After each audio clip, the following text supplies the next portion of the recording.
In this video, it's a tour of Moody Mansion with our friends.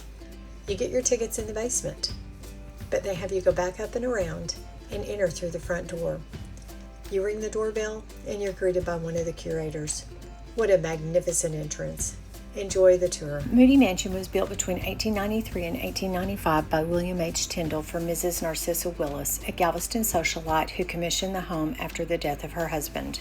She lived in this home alone with her housekeeper because her children refused to visit in protest of her building such an opulent home.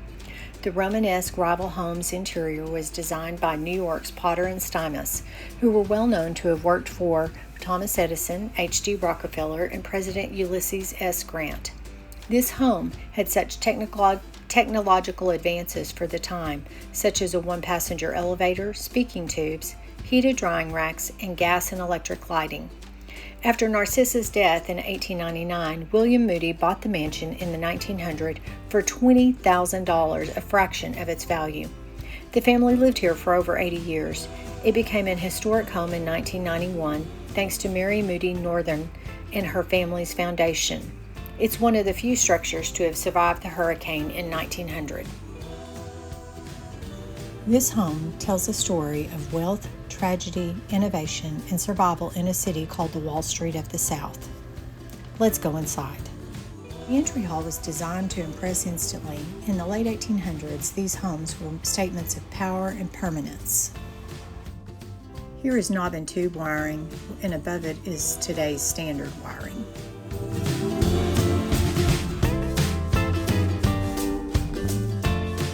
This formal parlor wasn't just a living room, it was a stage. Guests were entertained here under strict Victorian social rules.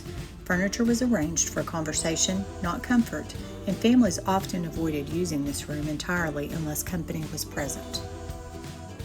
Libraries like this one were meant to showcase intellect as much as wealth. Many books were chosen for their appearance rather than reading. William Lewis Moody Jr. used this space for business discussions and blending home life with his empire building.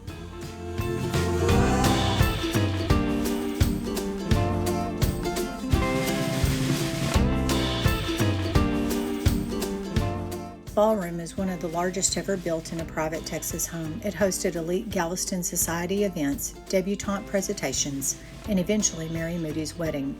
The floor was especially designed to absorb the shock during dancing. This indoor conservatory helped to regulate the temperature and humidity naturally.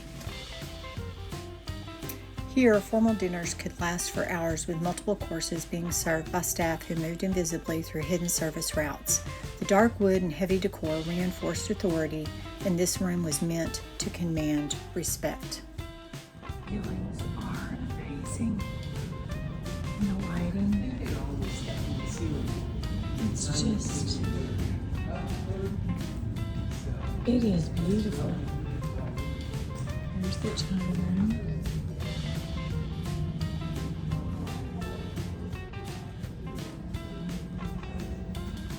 There's the dumbwaiter. Sometimes I'm bad at work. This is the house intercom system.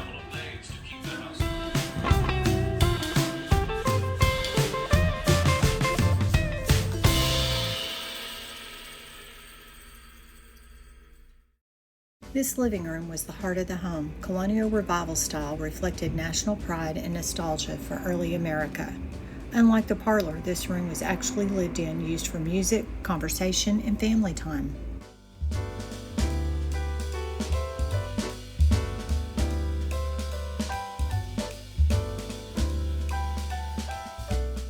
Grand staircase, heavy woodwork, and stained glass told visitors exactly who lived here before a single word was ever spoken.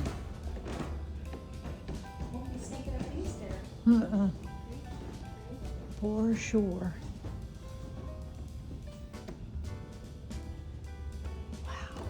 Wow. Just take a minute and look at the ceilings.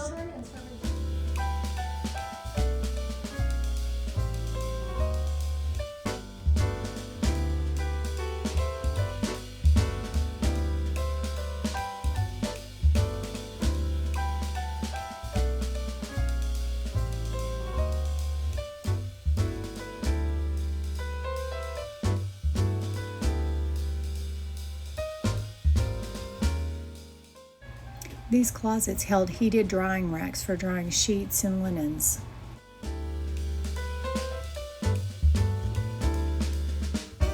Off. And then here is the bathroom. Looks like some of the painting needs to be restored. Wow, look at the tile. Sink.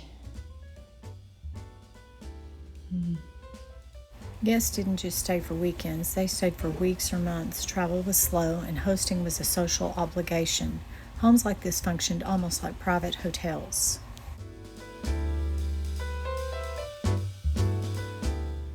These are the stairs that would be used by servants and children. Third floor requires special tickets, I think. Another restroom.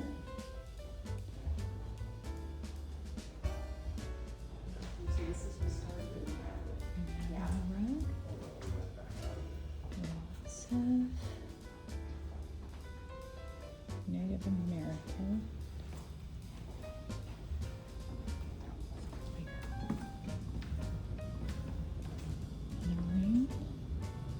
Favorite items from Mr. Moody's closet. Hat, shirt, monogram shirt. Beautiful trunk. These doors came from Moody's childhood home. He kept them in remembrance of his parents. That's the Moody Matchbook collection. Another door outside patio. Look at the painting on these walls. Just beautiful. That's the view of the staircase as you come up. Another large bath. Wow. This is Mrs. Moody's dressing room, bedroom. And as you go out of her room, you enter the master bedroom. In one of the wealthiest homes, there were more sleeping spaces, more private sitting rooms, and this one features cutting-edge technology, including a rare rain-style shower, unheard of by most Americans at the time.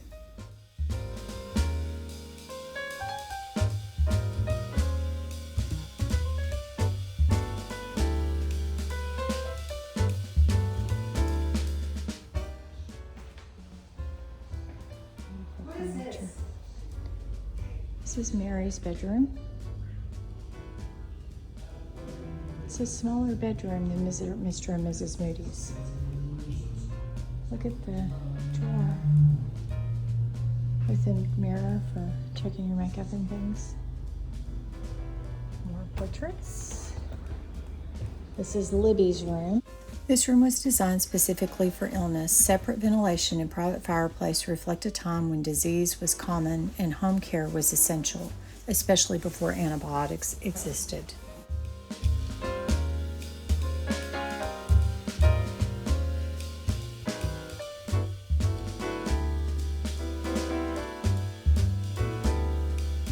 While we didn't purchase extra tickets to go upstairs, there was a sewing room, which is a practical space where a lot of women would gather and express their creativity. Guest rooms were located upstairs, as well as a theater room. It's a nice home, but they started building mansions all along. And she made up her mind that she wanted Broadway Mansion. But her husband said, no, we're not doing it. We don't have that kind of money. We're too old. We're not doing it. That argument went on for years. And as soon as that poor guy drew his last breath, construction started. And their house that was here, they split it in two, and part of it was moved off-site. And when you go out, are you in the parking lot? Yeah. Yes. Okay.